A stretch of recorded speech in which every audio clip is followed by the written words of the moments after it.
Bueno, muy buenas tardes, los saludamos, las saludamos de nuevo, sean ustedes bienvenidos y bienvenidas a la clausura de la 22ª Conferencia Interamericana de Ministros y Ministras del Trabajo. Este es un importante momento de cambios para el país y la región, y esta conferencia ha sido una oportunidad para generar consensos e impulsar compromisos entre nuestras naciones para avanzar hacia un trabajo justo, equitativo y centrado en la humanidad. Damos la bienvenida al señor presidente de la República, Gustavo Petro Urrego, a este acto de clausura, al igual que a toda su comitiva. Igualmente, saludamos a todas las delegaciones que durante estos 2 días nos acompañaron en esta importante conferencia que acogió a los Estados miembros de la OEA para debatir a la luz de los nuevos retos de la humanidad el futuro del trabajo en las Américas, cimentando la paz, la justicia social y la acción climática. Los invitamos entonces a ver este emotivo video que recoge varios de los momentos de este gran espacio.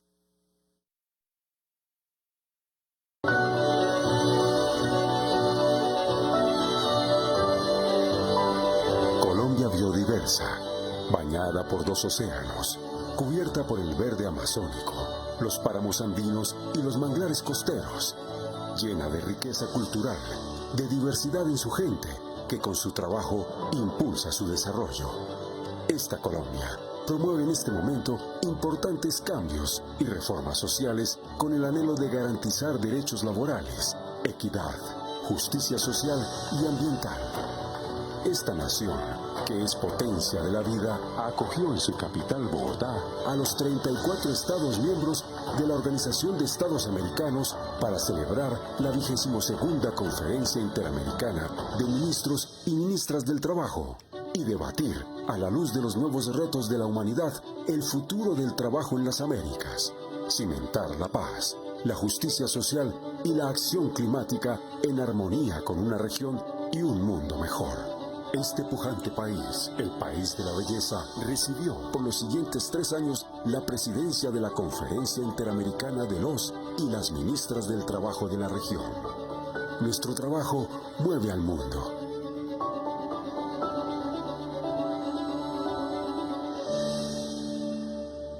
Muy bien.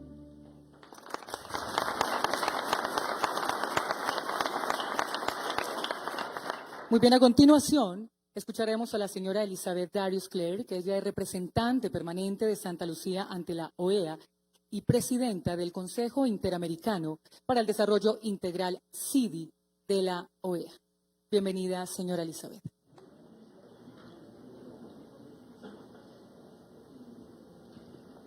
Presidente de la República de Colombia, Gustavo Petro Urrego.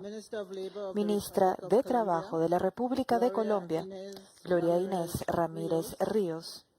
Presidente de la Conferencia Interamericana de Ministros de Trabajo, distinguidos ministros, secretario adjunto Méndez, representantes permanentes y embajadores, estimados colegas, honrados invitados. Es un gran placer para mí tomar la palabra nuevamente a medida que concluimos esta edición muy productiva de la CIMT. Los últimos 2 días han mostrado qué tan esencial los espacios para colaboración y diálogo interamericano son para abordar los desafíos de trabajo y las oportunidades en nuestra región. En los últimos 2 días hemos visto el valor de unir no solamente a los ministros de trabajo, sino también a los representantes de las organizaciones de trabajadores y empleadores. Juntos hemos compartido nuestras experiencias, así como también nuestras buenas prácticas, y de manera más importante, hemos llegado al consenso de cara al futuro. La declaración y el plan de acción de Bogotá Bogotá que acabamos de aprobar reflejan nuestro compromiso de consumo para abordar el futuro del trabajo en las Américas, que cimienta la paz, la justicia social y la acción climática.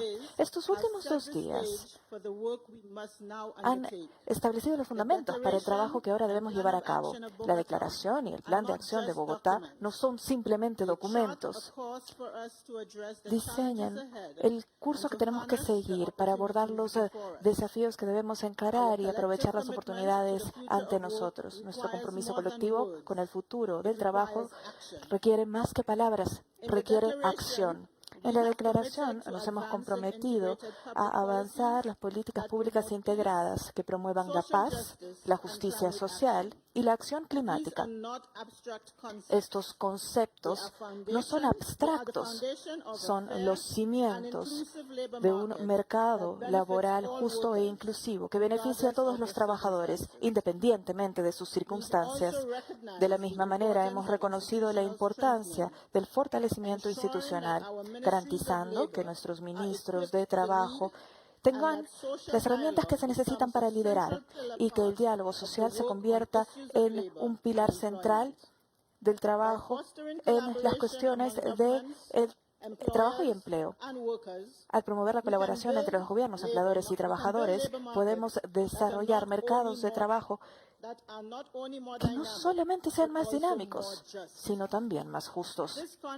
Esta conferencia no es un evento aislado, sino que forma parte de un ciclo, de un proceso ministerial en curso bajo el Consejo Interamericano para el Desarrollo Integral. Lo que comienza aquí, con nuestro consenso en torno a las prioridades y acciones, será llevado adelante por los grupos y trabajos y a través de la colaboración de las autoridades recientemente elegidas de la conferencia. Estos entes desempeñarán un papel crítico en el seguimiento y la ejecución de las iniciativas establecidas en la declaración y en el plan de acción. Habiendo dicho esto, felicito sinceramente a las autoridades recientemente elegidas de esta conferencia, los ministros de Trabajo de Panamá, Bahamas, Barbados, Chile, Guyana y Paraguay, junto con Colombia y Argentina como parte de la Troika. Liderarán la CIMT por los siguientes 3 años. Confiamos en que su liderazgo nos guiará en la dirección correcta. Agradezco igualmente a los 28 Estados miembros de la OEA que se tomaron el tiempo para unirse a nosotros, junto con representantes de las organizaciones de trabajadores y empleadores. Su compromiso subraya el compromiso que todos compartimos con el diálogo y cooperación hemisférica. A nuestros aliados en la comunidad internacional, les agradezco por sus contribuciones invalorables a este proceso. Reconocemos los esfuerzos de las organizaciones como, por ejemplo, la OIT, la OIM, la OPS, el BID y muchos otros que continúan apoyando el trabajo de la CIMT. Su pericia y colaboración será esencial de cara al futuro. Finalmente, permítanme felicitar y agradecer a la ministra Ramírez y a su equipo en el Ministerio de Trabajo de Colombia una vez más. Ha sido una reunión destacada y solo fue posible por su liderazgo, por su dedicación y sus meses de preparación.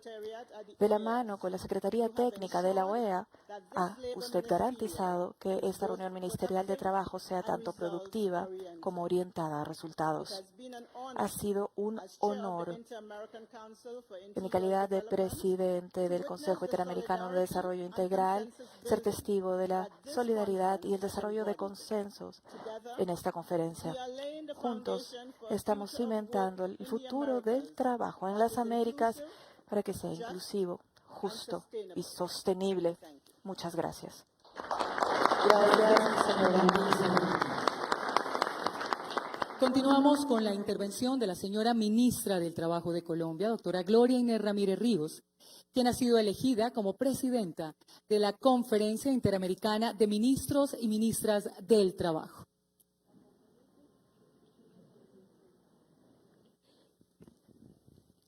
Primero me libero de los protocolos. Hemos estado con todos y todas estos 2 días trabajando fuertemente, señor presidente. Quiero decirle que hemos tenido unas sesiones de bastante profundidad y de debates que son temas centrales y prioritarios para América Latina, no solamente por los cambios y la transformación en el mundo del trabajo, con el impacto de las tecnologías, con la acción climática. Por primera vez, la Conferencia Interamericana asume temas tan importantes como el de la acción climática. Lo hemos separado de seguridad y salud en el trabajo para abordar una ruta que nos permita fortalecer estos procesos y, sobre todo, contribuir no solamente a proteger el planeta, sino también la especie humana como tal. Expreso mi agradecimiento a los Estados miembros de la OEA que han participado en esta 22ª Conferencia Interamericana de Ministras y Ministros con tan nutrida y rigurosa participación, a los órganos consultivos, COSATE y CEATAL, a los estados observadores España y Alemania y a las instancias internacionales. Transitamos estos 2 días por interesantes reflexiones a través de los ejes estratégicos que nos revelan los importantes desafíos que como región de las Américas tenemos ante problemas estructurales entre los que se encuentran la pobreza, la informalidad, el desempleo, los efectos de la inteligencia artificial, la violencia antisindical, la brecha de género, todo esto en el mundo del trabajo y los efectos del cambio climático. Hemos coincidido en la importancia de mantener la dignidad del trabajo por encima de las transformaciones tecnológicas, la irrupción de la inteligencia artificial y la automatización de las empresas. El teletrabajo y las plataformas digitales han cambiado los espacios y tiempos del proceso de trabajo, por lo que garantizar los derechos de las trabajadoras y los trabajadores es una prioridad necesariamente relacionada con el salario justo, derecho al tiempo libre, a la desconexión, así como lograr la seguridad social y tener la transparencia de los algoritmos. Coincidimos en reconocer que la irrupción de la inteligencia artificial ha transformado la vida económica y social en las Américas y en la importancia de lograr que estos beneficios lleguen a todas las regiones, a todas las empresas y a los trabajadores y trabajadoras, logrando que nadie se quede atrás. Es en este contexto en el que la formación para el trabajo y la reconversión laboral se constituyen en retos y desafíos. Garantizar la conectividad en la región sigue siendo un gran desafío, principalmente en el mundo rural de nuestros países, así como que los desarrollos tecnológicos y la inteligencia artificial contribuya a la formación de la niñez y adolescencia con miras a lograr una inclusión en los trabajos futuros en el mundo digital. En la medida en que se logre una inclusión justa de las y los jóvenes en el futuro del trabajo, con trabajos formales y salarios justos, se podrá erradicar la pobreza, como se ha reconocido en las diversas estrategias implementadas por los distintos Estados miembros. Reflexionamos también sobre el cambio climático como fenómeno global y el impacto en las Américas, región en la que los fenómenos climáticos han sido más devastadores. Este proceso de transición hacia la descarbonización de los procesos productivos y de consumo, hacia la generación de empleos verdes y empleos azules que busquen la sustentabilidad social y económica de las Américas, de manera que la región transite de manera efectiva hacia la paz con la naturaleza, como lo afirmamos en el tema de la COP. Y quiero decirle, señor presidente, que esta 22ª Conferencia Interamericana de Ministros y Ministras del Trabajo se une al compromiso que hoy Colombia habla de paz con la naturaleza. Efectivamente, los empleos verdes buscarán conservar y revitalizar la riqueza marina de los bosques tropicales y la Amazonía. Esto nos permitirá preservar la biodiversidad y la vida en las Américas.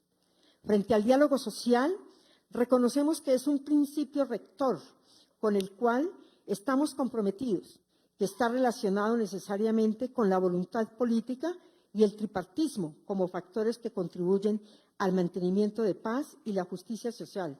Por lo tanto, con todo lo que significa el respeto a los derechos humanos. En este aspecto, la promoción de la participación de las mujeres en el sindicalismo y en el empleo, además de ser necesario, resulta estratégico para visibilizar sus necesidades en el mundo laboral, en el mundo sindical, caracterizado todavía por una mayoritaria participación masculina. La crisis migratoria, el desempleo, la desigualdad de género, el trabajo infantil, la brecha digital y los conflictos, entre otros, deben ser tenidos en cuenta en el marco del diálogo social institucionalizado, como lo prevé la OIT y los Objetivos del Desarrollo Sostenible sobre trabajo decente, centrado en las personas y en el desarrollo económico. La negociación colectiva resulta también fundamental para asumir la acción climática, acciones todas con la necesaria observancia de la equidad de género, la distribución equitativa de los cuidados y la interseccionalidad. En este contexto, se enfatizó en que la transición justa con un enfoque de derechos humanos a través de nuevas legislaciones no podrá afectar la libertad sindical, sino al contrario, debe fortalecerse y con ello profundizar la democracia. La inclusión del derecho de huelga en la declaración precisamente es una clara señal de la necesidad de promover la garantía de los derechos sindicales y la eliminación de la violencia sindical. Como lo señaló COSATE, el diálogo social fortalece a los gobiernos, no los debilita. El diálogo social no busca evitar los conflictos, sino construir estrategias frente a importantes desafíos. La búsqueda de consensos siempre será un buen mensaje a las sociedades como manera de construir a partir de la diferencia. En ese contexto, los pactos sectoriales son una extraordinaria estrategia en el marco del diálogo social para materializar efectivamente los acuerdos. Hemos reconocido también la importancia de focalizar nuestros esfuerzos en los problemas en las poblaciones más vulnerables, como las mujeres, las personas afrodescendientes, migrantes, las y los trabajadores del campo, del cuidado, así como la importancia de la cooperación internacional, como la OIT, la OEA, por supuesto la RIAL y otras instancias internacionales. Observamos cómo el aumento del salario mínimo es un mecanismo para la superación de la pobreza y, por lo tanto, la estrategia para la generación de oportunidades para las poblaciones históricamente excluidas, para las mujeres, las etnias, la población migrante, las personas LGBTI. Entonces, estos avances en la región nos permitirán transitar hacia una Carta Global de Derechos Laborales sobre principios y estándares mínimos. Que la paz, la justicia social y la justicia de género sean el horizonte de la región de las Américas. Seguiremos construyendo el futuro del trabajo en las Américas, cimentando la paz, la justicia social y la acción climática. Y finalmente, queremos agradecer la postulación y la designación que se nos ha hecho para llevar la presidencia de esta 20ª Conferencia Interamericana de Ministros de Trabajo y que la llevaremos por 3 años y expresar nuevamente no solamente el compromiso de nuestro ministerio, sino de nuestro gobierno y estamos en toda disposición. Gracias por acompañarnos, gracias por la participación y gracias por esta ruta clara que entre todos concretaremos y haremos realidad. Muchas gracias. Gracias a usted, señora ministra. Escucharemos ahora la intervención del señor secretario general adjunto de la OEA, embajador Néstor Méndez, quien también hará entrega a la señora ministra del Trabajo, Gloria Inés Ramírez, del juego de banderas de los 34 países miembros de la OEA. Muchísimas gracias.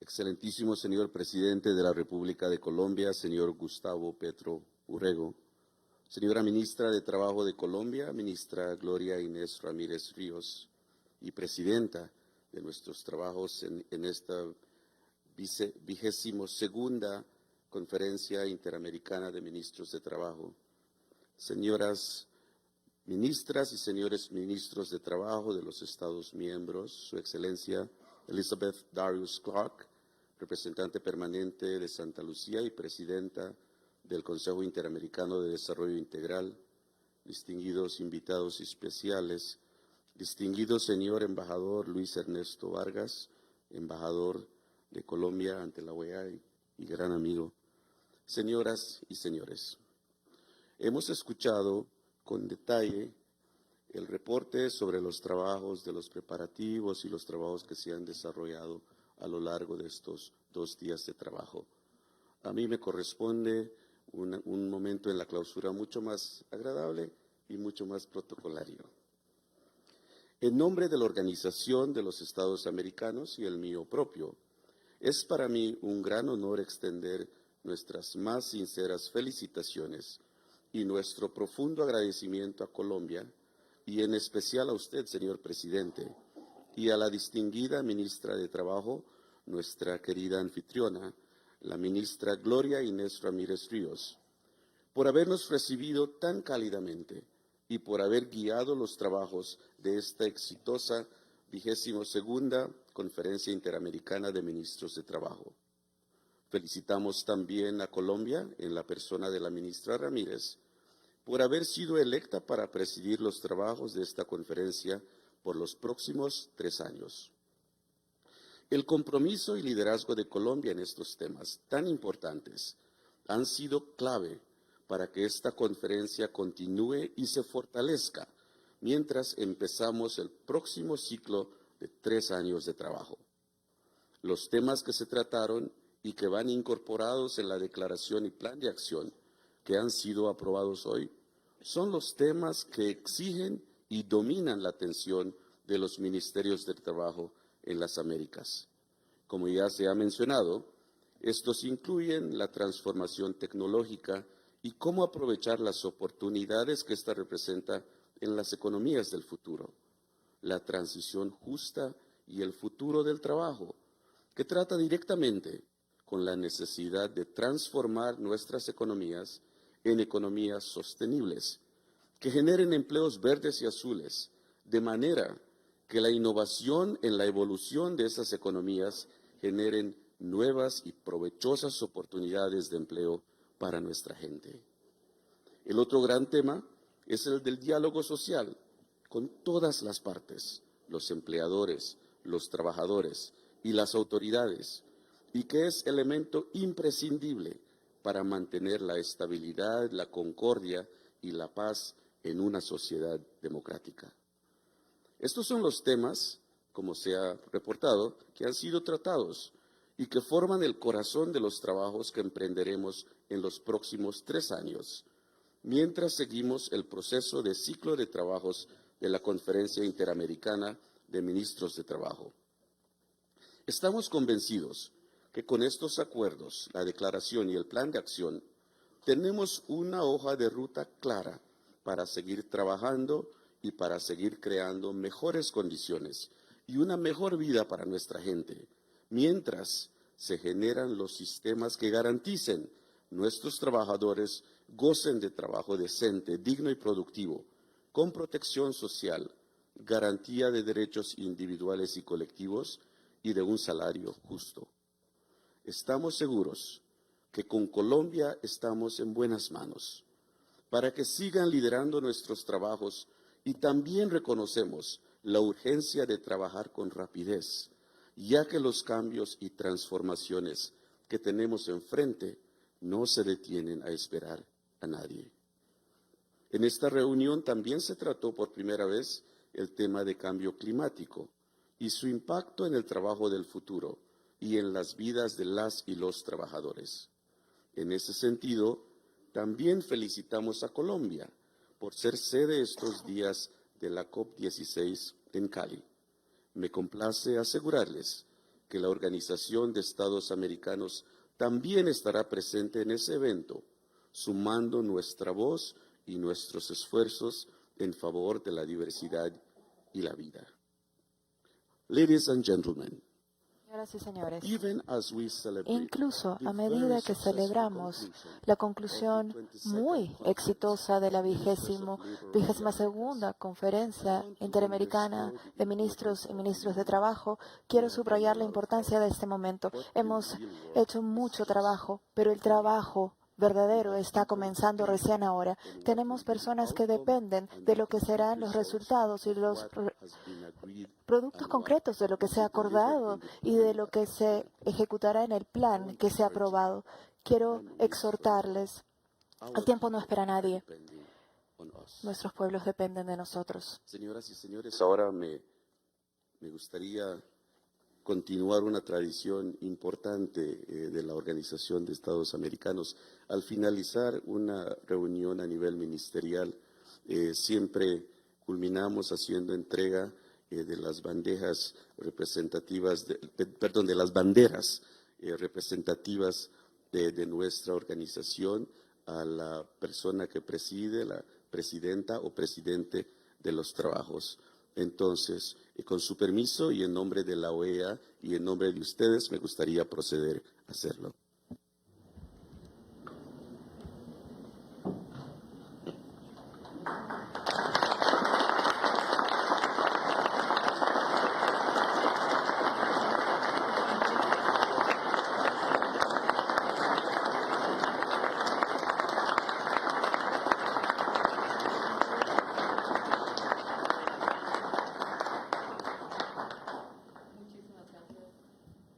Muchísimas gracias, señor secretario general adjunto de la OEA, por su intervención. Señoras y señores, se dirige ahora a ustedes el señor presidente de la República de Colombia, Gustavo Petro Urrego. Gracias, secretario general.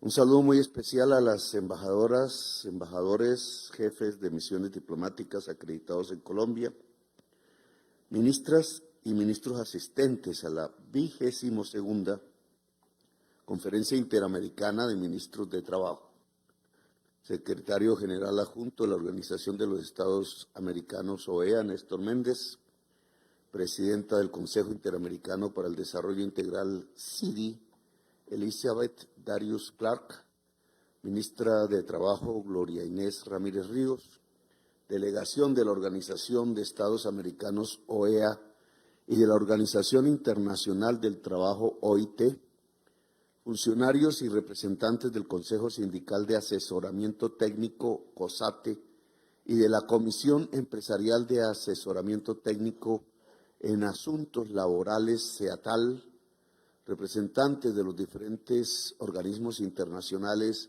de verificación, invitados, medios de comunicación y en general a todas y todos los aquí presentes. Yo he tenido, aquí hablaré de algunos temas parroquiales y nacionales, pero porque también estamos atravesando una discusión en el Congreso de la República que hasta ahora avanza bien, de reforma laboral en Colombia. Una vez visité, siendo ya presidente de la República, la sede de la OEA en Washington y dirigí ahí un discurso alrededor de la necesidad de reforma de la OEA. Y yo creo que en dos aspectos son claves. La primera, el sistema interamericano de derechos humanos, que en mi opinión viene siendo debilitado, porque en cierta forma y muy precursoramente es un sistema de justicia que se ve como internacional a los ojos de cada nación, y más cuando se trata de un tema como el de los derechos humanos en un continente que ha vivido verdaderas dictaduras terribles, con una ruptura, y no solamente dictaduras militares, sino civiles, con una ruptura de los derechos de los seres humanos total. Colombia ha hecho parte de esa ruptura de los derechos humanos que esta sociedad aquí recuerda y que aún permanece en términos de la violencia que vivimos.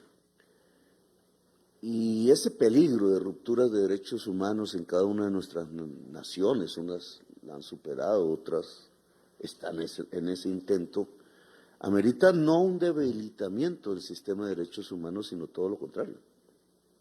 El sistema interamericano debe fortalecerse, debe tener aún más poder. Dijimos allí que tenía que hacer que la Declaración Americana, que es su base, de Convención Americana y Declaración de los Derechos Humanos, debería salir del contexto de derechos individuales. Salir no significa que no hablemos de ellos, sino que al mismo tiempo que se contienen, aquella reunión donde se creó, digamos, el sistema interamericano, era básicamente liberal, una época liberal, a principios de los años 70, que miren ustedes la paradoja, prácticamente una vez se firma, América del Sur entró de lleno en las dictaduras militares, prácticamente fue letra muerta literal. Se firmó, no se firmó, en realidad la muerte y la sangre acabaron con la práctica que decía esa convención debía realizarse. Se pasó esa época, hoy hablamos de democracia, unos lo entendemos más profundamente, otros de una manera más formal, pero la democracia se hizo el concepto general de América. Cuando hablo de América, hablo de las Américas, porque a veces se confunde este tema, sobre todo en Europa, en el mundo. Y el proyecto democrático, el espíritu democrático, que ha sido como el eje fundamental de la política americana. Nosotros aquí tenemos a Bolívar, el guerrero permanente, que cabalgaba con una bandera que no decía más que república y democracia. Y así, pues, muchos estados bolivarianos, muchos estados diferentes a los que pisó Bolívar, pero que también levantaron en prácticamente la misma fecha esta bandera que no debe doblegarse nunca, bajarse. Cuando Estados Unidos levantó esa bandera antes que nosotros, tenía como aliados a los españoles. No quiero aquí meter, no a los españoles de ahora, porque tenemos a Yolanda Díaz, sino a los españoles de ese entonces, porque era la geopolítica de ese entonces. Entonces los enemigos de los ingleses en Europa eran los españoles, entonces los revolucionarios estadounidenses, no se llamaba así aún los Estados Unidos, pues eran aliados con los españoles, y aquí pasó al contrario. Los enemigos de los españoles eran nuestros aliados, y entonces hicimos las guerras de independencia con los ingleses, irlandeses. Es la geopolítica metida dentro de nuestros destinos, pero finalmente era la misma bandera, con diferencias obvias, pero era el mismo como espíritu que recorría el mundo de alguna manera, que primero, incluso decir primero es difícil históricamente, pero aquí Estados Unidos, Francia, Haití, que aquí está presente. Haití es la nación libertadora de América Latina. Yo tengo que, hoy la más castigada por ser eso, ¿cierto? Porque lo que hacen en Haití es castigar el que la consigna de libertad, igualdad y fraternidad de los franceses, ustedes lo hubieran alzado por tener el color de la piel diferente. Y yo creo que eso hay que examinarlo a fondo. Yo tengo ganas de viajar a Haití, no he podido bien. Quiero estar en la casa de Bolívar que llegó allá, en un mundo de barcos, no de carros ni de trenes. La geografía del barco era prácticamente nuestra geografía, y llegar a Haití era muy fácil. Desde el norte de La Guajira, en unas horas estaba en Haití. Eso fue lo que hizo Bolívar, escapándose de quienes lo querían asesinar, y llegó a Haití y pidió ayuda a esa revolución de los esclavos, muy diferente a la francesa. Esta era la liberación de los esclavos. Habían cogido el texto francés y lo habían vuelto realidad histórica. Los franceses después se vengaron de Haití y le cobraron la libertad de los esclavos.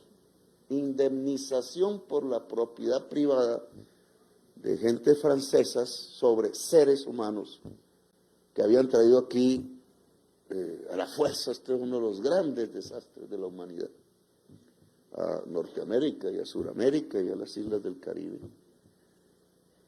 Y entonces esa fuerza revolucionaria fue la que nos dio a nosotros nuestra fuerza revolucionaria para ser independientes y republicanos. No me atrevo a decir demócratas en ese momento, porque el general Petión le dijo a Bolívar: yo te doy las armas, te doy los barcos, seguro que hombres, para ir a liberar América, pero a cambio liberas los esclavos de las cadenas en América. Bolívar no pudo cumplir ese sueño. Yo creo que quiso. Su ejército libertador aquí en Colombia, no se llamaba tampoco así Colombia, compuesto de venezolanos, colombianos, ecuatorianos, panameños, hoy, se hizo con indígenas y negros. Si no, no hubiéramos ganado a los españoles del entonces. Si hubiera sido la élite blanca bogotana, nosotros le decimos cachaca, nosotros no hubiéramos ganado. Seguiríamos siendo una colonia. Y fue bajo la tesis de la liberación de esclavos que todo el que entrara dentro del ejército libertador se liberaba, de indígenas que querían romper el yugo, que como se configuró un ejército popular, que fue tan poderoso que ganó en lo que llamaba la Nueva Granada al ejército más poderoso del mundo del entonces. Y los haitianos derrotaron al ejército más poderoso del mundo en su época, que era el francés, el de Napoleón, que se le olvidó la bandera. Yo creo que el mundo ha olvidado la bandera.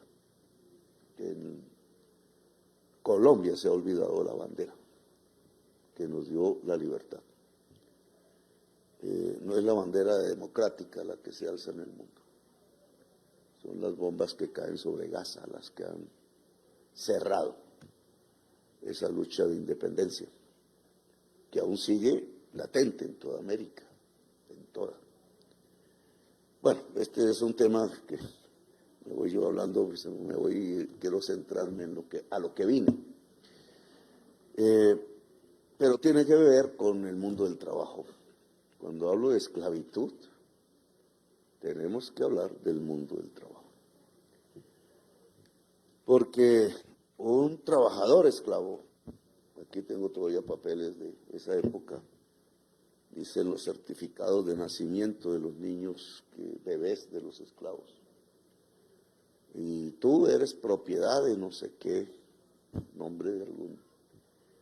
Y tus hijos y tus nietos a perpetuidad serán nuestros esclavos. ¿Qué futuro le podía esperar a un ser humano así? Si no es hacer todo lo posible por cualquier medio para liberarse.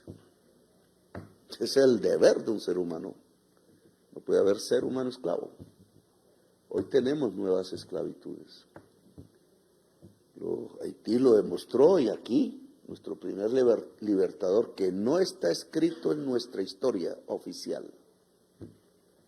Le pido a Laura que haga un salón en el palacio, que no es Palacio de Nariño. De Nariño era una casa de Nariño. Sobre este primer libertador que debe ser reivindicado en la historia de Colombia, que es Bencos Biojó. Algún príncipe de África que llegó aquí en algún barco de esos. Y él no pudo vivir bajo la esclavitud nunca y buscó las formas de liberarse y fundó el primer territorio libre de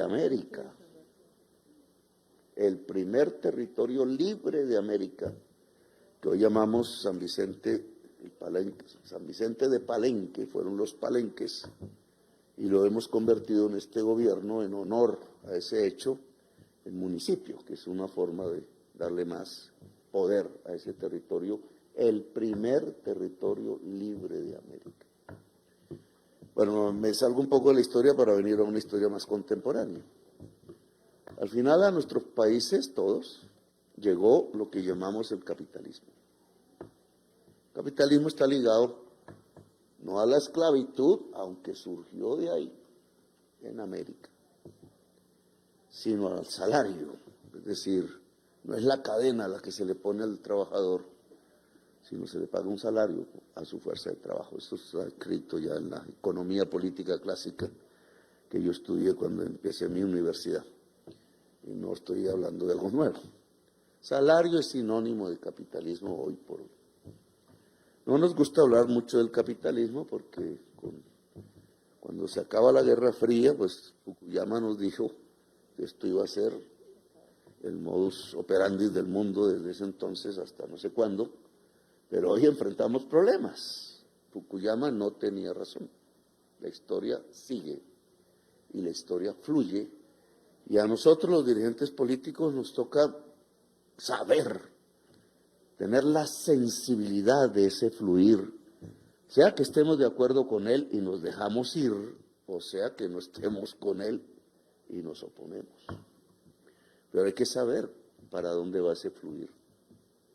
Y yo me atrevería a diferenciar dos fases en la historia del capital mundial alrededor de este tema salarial, porque creo que es importante reconocerlos para afinar lo que nos toca ahora a nosotros, que quizás también es liberar esclavos, o sea, ser libertadores.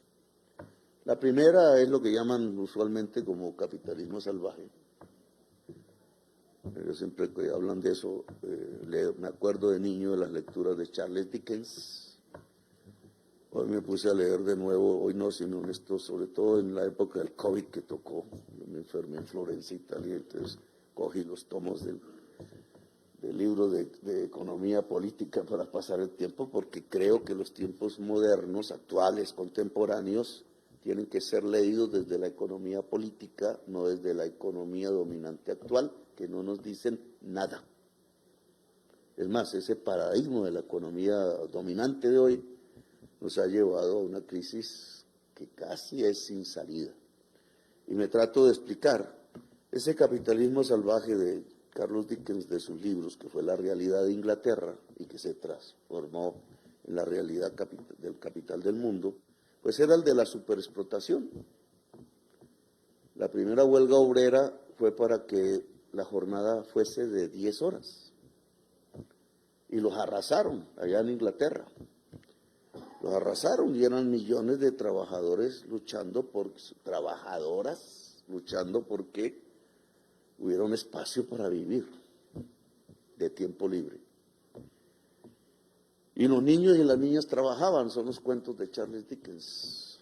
Y era normal en Europa, en la Inglaterra, que los niños fueran a las máquinas llenas de hollín, de carbón, porque esta historia está ligada con el carbón. Inglaterra estaba llena de carbón. Ahora no hay una sola mina de carbón en Inglaterra abierta, a pesar que el carbón sigue abajo. Colombia es el quinto exportador mundial de carbón. Y nuestros yacimientos matarían a la humanidad si lo exportamos, por la cantidad. Y Venezuela es, creo, la primera reserva mundial de petróleo. O sea que en esa esquinita aquí donde estamos, esta esquinita del planeta, si sacamos de la Tierra el carbón aquí y el petróleo allá, no hay humanidad. Se acaba la vida en el planeta. Luego, ¿cómo no? Tanto en Venezuela como en Colombia, no somos los únicos. No tenemos que analizar cómo nuestras economías se desligan del carbón y del petróleo. Tema actual, muy actual, porque se trata de la vida del planeta. Aquí me destrozan cada vez que digo esto, porque que me dicen, ¿y los contratos de exploración de petróleo y los contratos de exploración de gas, dónde están? Yo no quiero, porque yo sé que esa firmita de contratos nuevos de exploración, lo que entraña dentro de 10 años o 15, es que todos los aquí presentes, nuestros hijos y nuestros nietos, quedan expuestos a la muerte total de la especie humana.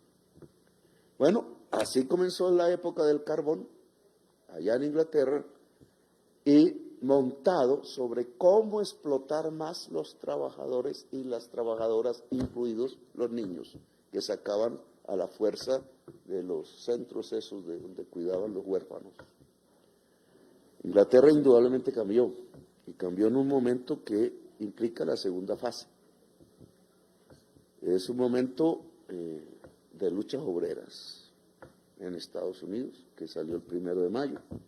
Chicago, ahora fui a Chicago, bueno, no voy a hablar de lo que dije allá, pero creo que Chicago es un espacio, pues tiene una fama, le pasa como a Colombia, nos tratan de mafiosos afuera, y resulta que son espacios de luchas muy progresistas, muy libertarias, que no se reconocen.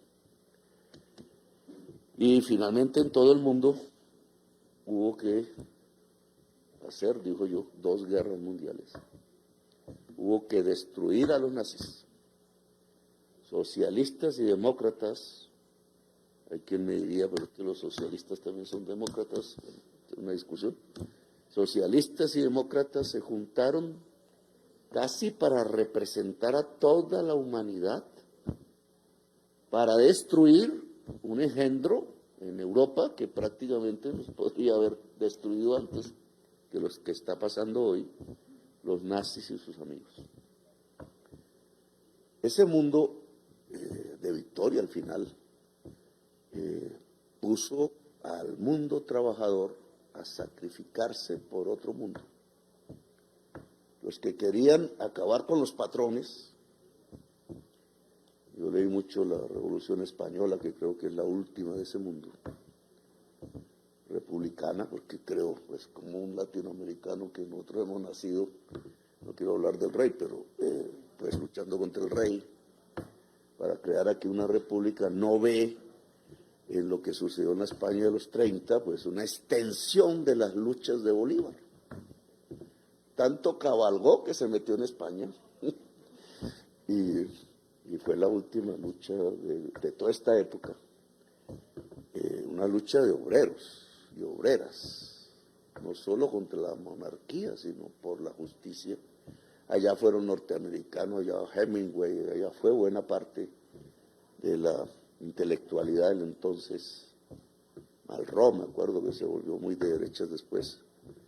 Allá vivió el mundo un pálpito porque sentía que ahí se estaba librando la lucha contra lo que iba a ser el espectro de la muerte que iba contra toda la humanidad. Bueno, y se ganó. Y fundó una nueva época. Porque esos patrones que se habían criado bajo las banderas de Franco y de Hitler y de Mussolini y no sé qué, tuvieron que entender o que los obreros los iban a colgar de los postes y se iba a volver Europa una Europa de los soviets, o había que hacer un pacto. Y allá tuvieron una inteligencia, allá y en Estados Unidos.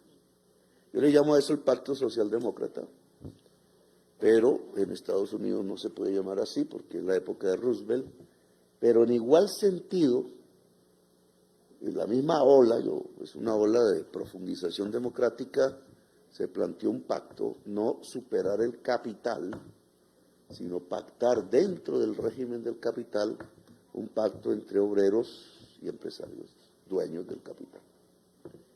Roosevelt, aquí en Colombia tuvimos una persona similar, Pumarejo, que puso a andar la revolución en marcha.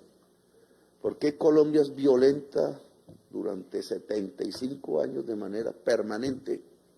Ya ha dejado 700.000 muertos en sus campos y ciudades, incluidos miles de sindicalistas asesinados. Porque la revolución en marcha de Pumarejo fue derrotada a sangre y fuego.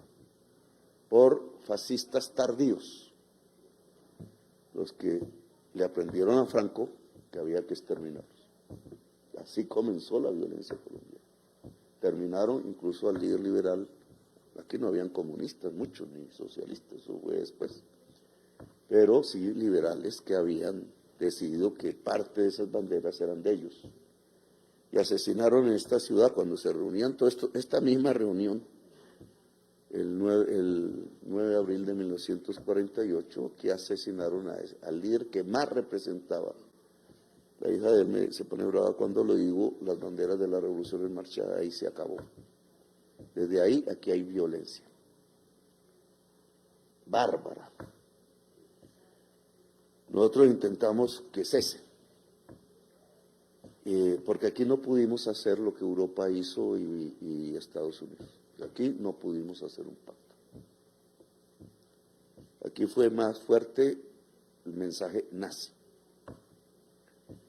Y entonces ese pacto está muriendo en Europa, en Estados Unidos y en el mundo, por la nueva realidad que hoy nos toca a nosotros afrontar.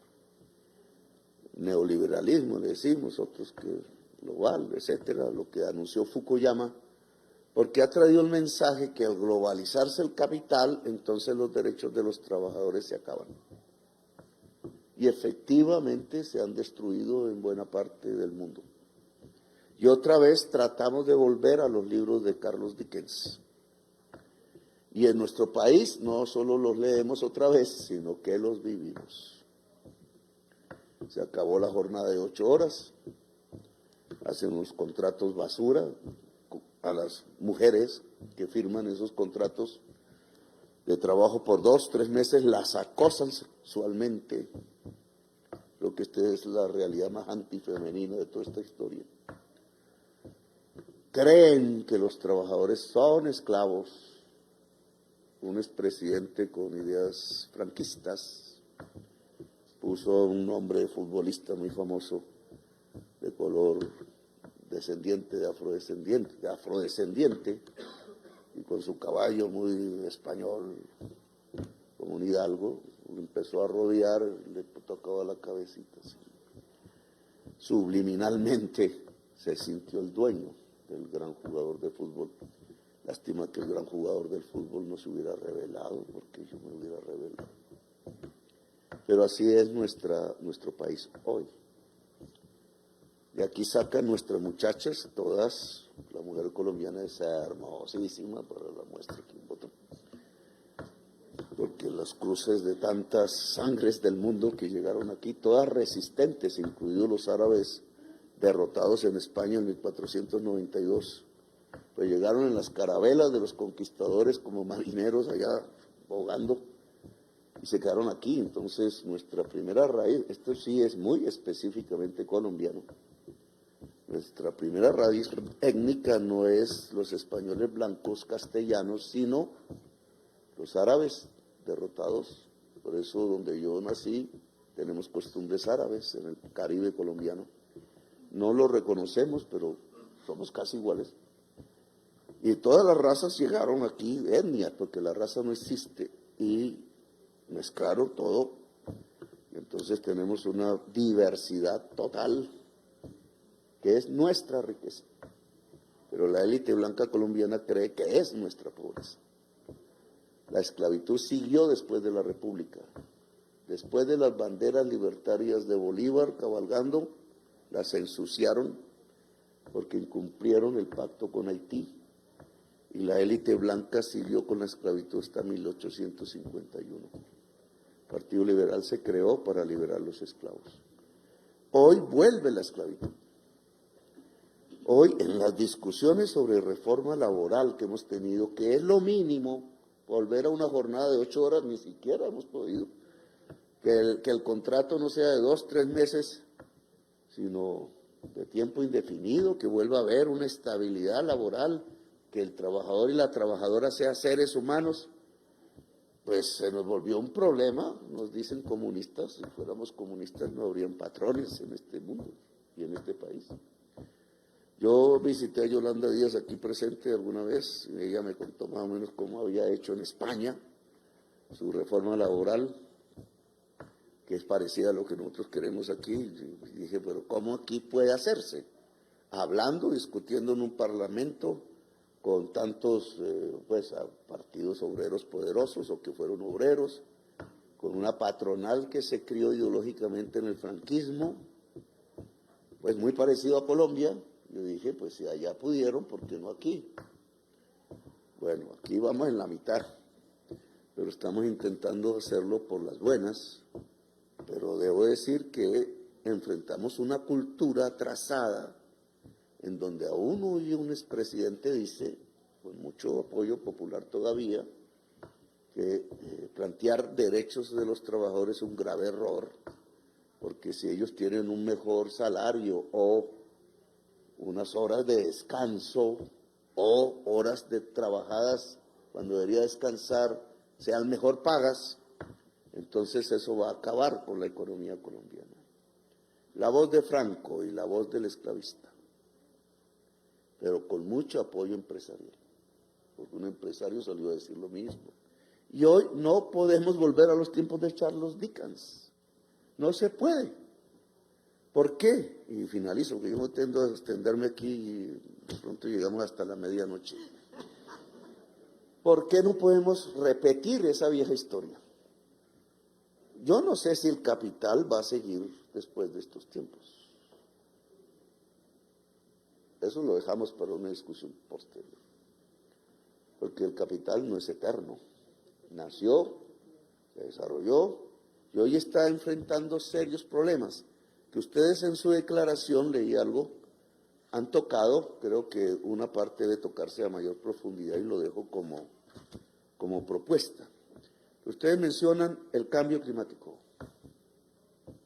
Indudablemente es un tema que tenemos que discutir, que es del mundo, no es de Colombia. En este momento se está realizando la COP16 en Cali. Dice el New York Times que es la más importante de la historia de biodiversidad. Se han reunido los pueblos, los gobernantes no fueron, ¿cierto? Ni siquiera Lula me acompañó, pero bueno. Vamos a ver, pero realmente se han reunido los pueblos del mundo, de todos los puntos del planeta. Creo que tiene algo que decirnos eso, para hablar de cómo subsiste la humanidad aquí en los años que están por venir. La crisis climática la produjo el capital, nadie más que el capital. No fueron los campesinos colombianos, como quisieran decirles, ni la gente de Haití, ni de África, ni de Asia, los chinos, Estados Unidos y Europa. Sale, y su ciencia, lo dicen los científicos, sale la famosa máquina Watts, usando carbón, o sea, la época de Charles Dickens. Hoy casi es irreversible. Y si la dejamos seguir, aquí no volvemos a hablar. La humanidad entra en su extinción. La droga, el fentanilo que asola a Estados Unidos, es la droga del momento de la extinción. Ya no es la cocaína, que es la de los neoliberales exitosos, hombres que ganan, y menos la marihuana, que era la de los muchachos que no querían la guerra de Vietnam. Ahí comenzó un periodo oscuro para América por la decisión de Nixon de que eso era prohibido. Ahora sí estamos ante la droga prohibida, porque es la de la muerte, y es el fruto de una guerra contra las drogas, que es una mala política sobre América, y nos ha dejado a los latinoamericanos 1 millón de muertos. A veces no es bueno decir latinoamericanos, porque nosotros no somos latinoamericanos. Tenemos sangre latina, sí, pero somos hijos de esclavos también, negros, y somos hijos de indígenas ancestrales que siempre fueron libres, y de árabes, como acabo de comentar, y demás. Somos la raza cósmica, decía Vasconcelos, pero le hemos puesto ese nombre mal puesto. El fentanilo es la droga de los tiempos de la extinción, y es así que mata. Pero es apenas una demostración de los tiempos que estamos viviendo. Cuando Nuestros jóvenes dicen no más hijos y se hacen la vasectomía cuando tienen 18 años. Aquí eso pulula, pero no es más, sino el sentimiento humano de que esto no va más, de que el símbolo de progreso no va hacia arriba, va hacia abajo, y que todo el paradigma neoliberal que montó Balraz y su teoría del bienestar no es cierta. La libertad de mercado solo nos lleva a la extinción y creó no la maximización del bienestar, sino la crisis climática. Crisis climática es del capital. Superar la crisis climática, dejo esa pregunta, ¿es con el capital o sin el capital? No tengo respuesta, entonces dejo puntos suspensivos, pero creo que tenemos que pensarlo. El capital puede, es descoordinado, es anárquico, no en el sentido anarquista español, es desordenado, no se regula, no hay planificación, no hay poder público. Actúa con libertad para ellos, es la que dice mi ley, discúlpenme aquí. Libertad, libertad, carajo, pero de ellos. Y eso nos está llevando al abismo. Y entonces uno recuerda el pacto socialdemócrata y se pregunta, bueno, ¿es volver al capitalismo de Dickens o es volver al pacto socialdemócrata o de Roosevelt o de Pumarejo aquí planteado que no se hizo? Y entonces yo me atrevo, y termino con esto, a proponerles, es que tanto el tema crisis climática como el tema inteligencia artificial, que aquí sí ya no está, invito a que esté. Hawking decía que la inteligencia artificial era más peligrosa para la humanidad que la crisis climática. Yo me he puesto ahí medio, porque esos son temas tan nuevos. Toda tecnología cada vez más se expande en el mundo cada vez más rápido. Tecnologías, cambios paradigmáticos tecnológicos. Internet, pues el que más conocemos, pero ahora la inteligencia artificial. ¿Qué hace la inteligencia artificial? Aumenta la productividad. Luego, los dueños de la inteligencia artificial pueden aumentar sus ganancias exponencialmente. Ya lo están haciendo. Pero la inteligencia artificial, entre las primeras de cambio que hace es que todo trabajo rutinario, que sea una secretaria o un notario, se va. Porque lo hace una máquina. Un poco un mundo de ficción, pero ya está aquí. Y eso se va a expandir en 3 años, 4. Y entonces, si yo junto inteligencia artificial, que es lo que el capital siempre ha hecho para aumentar la ganancia, innovación tecnológica para que el trabajador produzca más por cada unidad de tiempo y por tanto se venda más y por tanto se gane más, ese es el capital. Pero lo junto a la crisis climática, entonces esas nuevas máquinas de watts que vamos a llamar megaprocesadores y supercomputadores, que yo quiero tener aquí en Colombia, ¿con qué energía se van a mover? Porque si me dicen que con el carbón colombiano y con el petróleo venezolano y árabe y con el gas, que ha creado ya una guerra en Europa, pues nos acabamos. ¿Qué patrones ni qué trabajadores? Los patrones se mueren y los trabajadores se mueren en la crisis que va a desatar el aumento del CO2 en la atmósfera. Luego aquí los responsables, que somos nosotros en esta parte del mundo, pues tenemos que pensar esto bien. No sé si desde la radicalidad de la superación del capital, porque ya nos trajo estas 2 joyas, crisis climática e inteligencia artificial, o desde la visión de un pacto que llamaría socialdemócrata un poco para recordar el pasado, pero que creo que nuevos actores políticos y sociales son los que tienen que dirimir, no como antaño después de la Segunda Guerra Mundial, que implica incluso hablar de nuevos aliados, como se habló en la Segunda Guerra Mundial. Porque si la inteligencia artificial se basa en energías fósiles, va a despedir centenares de millones de trabajadores a la calle, va a aumentar las ganancias como nunca lo habíamos visto en pocos, generalmente hombres. Hasta ahora no he visto la primera mega multimillonaria mujer. En Colombia no hay ninguna. Y va a crear una tensión social que se va a juntar, nacional, mundial, que se va a juntar con la de los pueblos viendo cómo se extingue. Sobre todo las islas, en primer lugar, nuestros pueblos de la zona tórrida, nosotros aquí en segundo lugar, y eso se va a extender hacia el mundo, los pueblos de las zonas tórridas, el subsahara, en Asia, etcétera, aquí para el norte, porque hay que buscar el agua, lo que nos enseñaron los primeros seres humanos, aquí se acaba el agua. Esta ciudad ya tiene un racionamiento y esta ciudad se fundó sobre un lago, que el agua todavía está debajo. Y ya tiene que racionar, la sociedad bogotana no se ha dado cuenta del problema. Tiene que hacer maromas para dejar de consumir agua potable en un día, 2 días. El problema se agravará.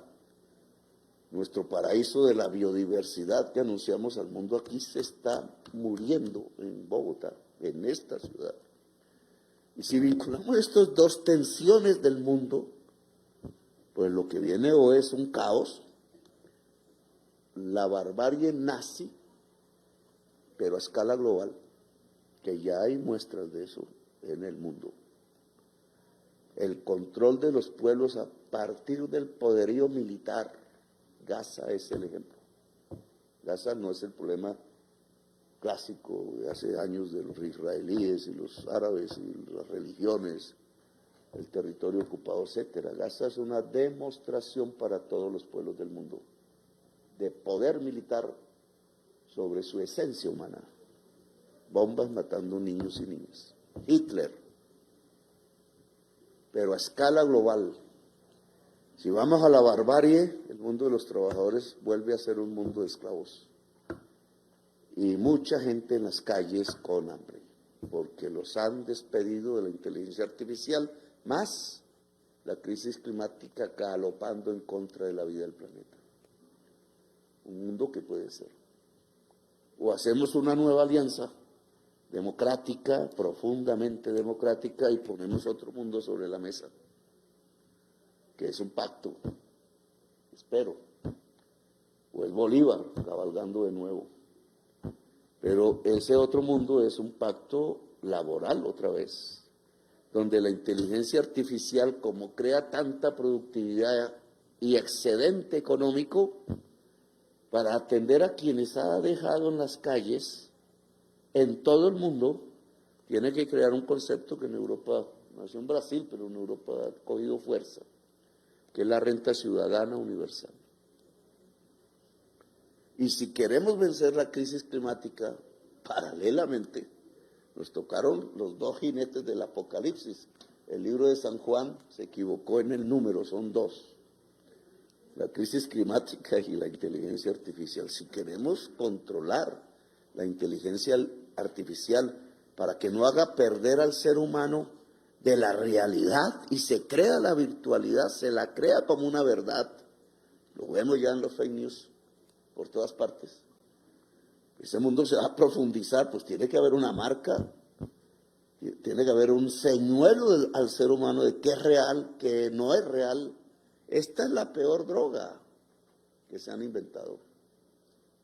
¿Qué hacemos? Claro, la droga hace perder la realidad al ser humano que la vive. Más o menos consiste en eso, de vivir una fantasía o algo así, que lo termina matando. Pues esta sí que es verdad. Ahí se pierde la frontera permanentemente. Lo decía Hawkins, por eso él dijo que se perdía. Si el ser humano pierde eso, se acabó el ser humano.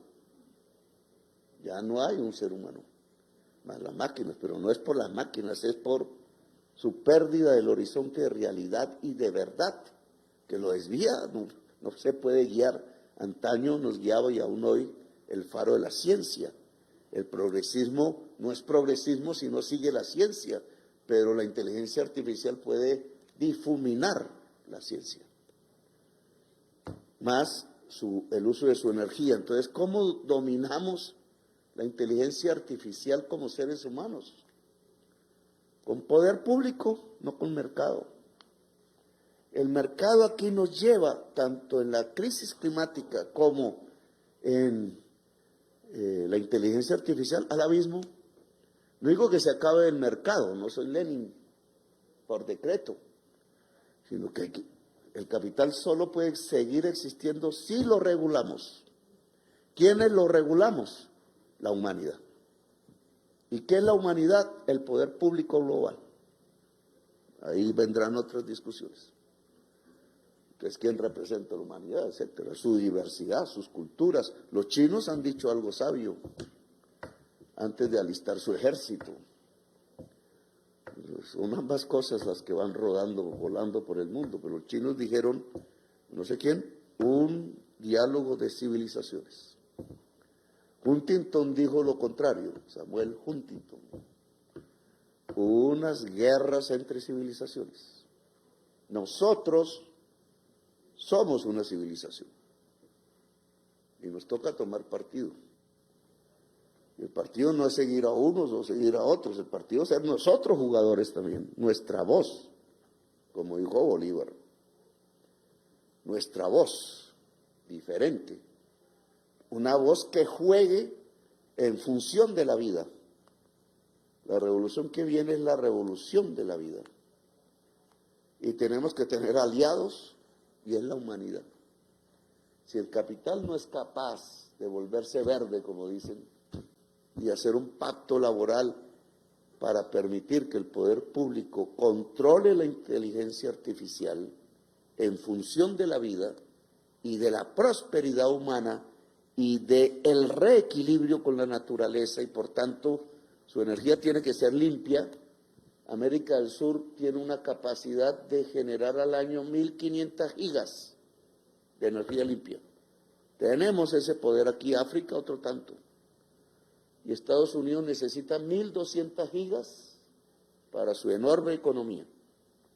Matemáticamente les diría, si nosotros desarrollamos la capacidad de 1.500 con ayuda norteamericana y vendemos a Estados Unidos a bon marché y les ayudamos a limpiar su matriz energética, superamos la crisis climática.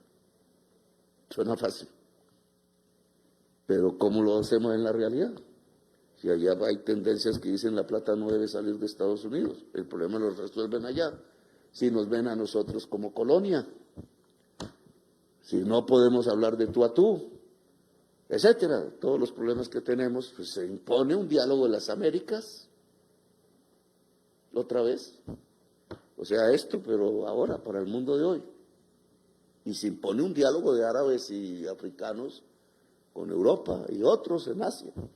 Se impone un pacto mundial, es decir, el pacto socialdemócrata, pero a escala mundial, es decir, un diálogo entre civilizaciones, y el objetivo de eso no es la ganancia, cómo voy yo, cómo me va mejor a mí, sino la vida de la humanidad y la vida en el planeta. Y es otro mundo, la democracia global y multicolor, o la barbarie. Alguien se inventó la frase o socialismo o barbarie. Ahora es humanidad o barbarie. La contradicción fundamental no es empresario o trabajador, como antaño se dijo, es capital o vida. O el capital ayuda a la vida y eso es menos ganancia y es pacto con los trabajadores y es reequilibrio con la naturaleza, o la humanidad va a barrer el capital, porque no creo que la humanidad se deje llevar como la sociedad europea no se dejó llevar de los nazis. Y los nazis hoy van llegando al poder en muchas partes del mundo, incluida nuestra América del Sur. Bueno, yo dejo aquí, gracias por haberme escuchado, muy amables. Muchísimas gracias a usted, señor presidente de la República, Gustavo Petro Urrego. De esta forma, damos por finalizada la clausura de la 22ª Conferencia Interamericana de Ministros y Ministras de Trabajo. Agradecemos profundamente